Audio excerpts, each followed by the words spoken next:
نعم. بارك الله فيكم. يقول أيضا أسأل عن ما يسمى بالسنة القبلية في يوم الجمعة، نرجو أن تبينوا لنا ما هو المشروع يوم الجمعة في دخول الجامع حتى الخروج منه، أرجو بهذا إفادة. الجمعة ليس لها سنة قبلية. نعم. وما يفعله بعض الناس من القيام للصلاة إذا أذن المؤذن الأول فلا أصل له، وإنما للجمعة سنة بعدها، والذي جاءت به السنة أن يصلي في بيته ركعتين، لأن النبي صلى الله عليه وسلم كان يصلي في بيته ركعتين بعد الجمعة، أو 4 ركعات، لأن النبي صلى الله عليه وسلم قال: إذا صلى أحدكم الجمعة فليصلي بعدها 4. فال4 ثبتت من قول الرسول عليه الصلاة والسلام، والركعتان ثبتت من فعله، فإذا صلى 4 فقد أحسن، وإذا صلى ركعتين فقد أحسن. ولكن إذا جاء الإنسان يوم الجمعة متقدما إلى المسجد فإنه ينبغي أن يصلي حتى يحضر الإمام، لأن الصلاة من أفضل العبادات.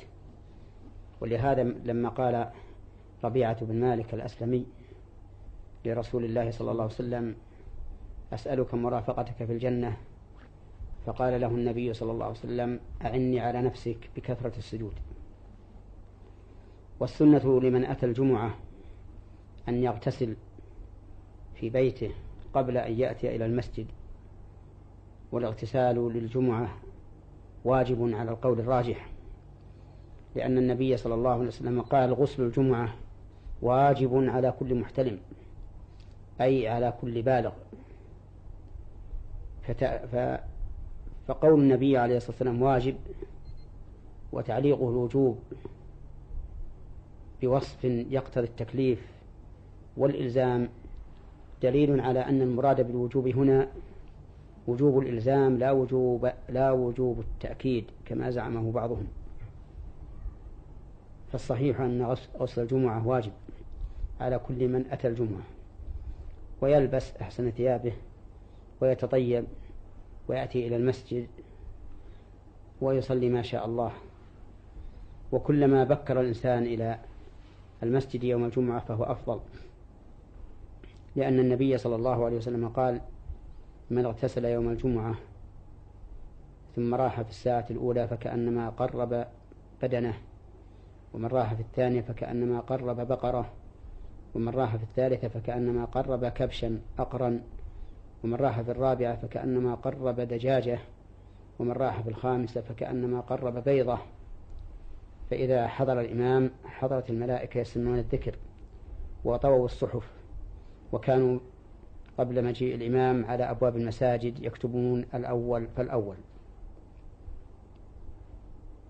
وإنني أحث إخوان المسلمين أن ينتهزوا هذه الفرصة بالتقدم إلى صلاة الجمعة بعد الاغتسال، وأن لا يضيعوا هذا الوقت الفاضل بالتلهي والتسكع والنوم فيفوتهم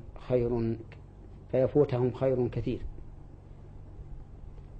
وإذا حضر الإمام وبدأ بالخطبة فإنه يجب الإنصات له ولا يجوز التكلم، فمن تكلم والإمام يخطب فقد لغى،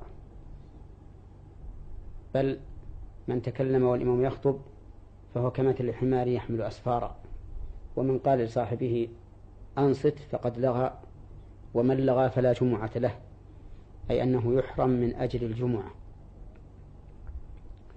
ولا يجوز للإنسان والإمام يخطب يوم الجمعة أن يسلم على أحد إلى جانبه، ولا يرد السلام، ولا يشمت العاطس، ولا يسكت المتكلم بالقول،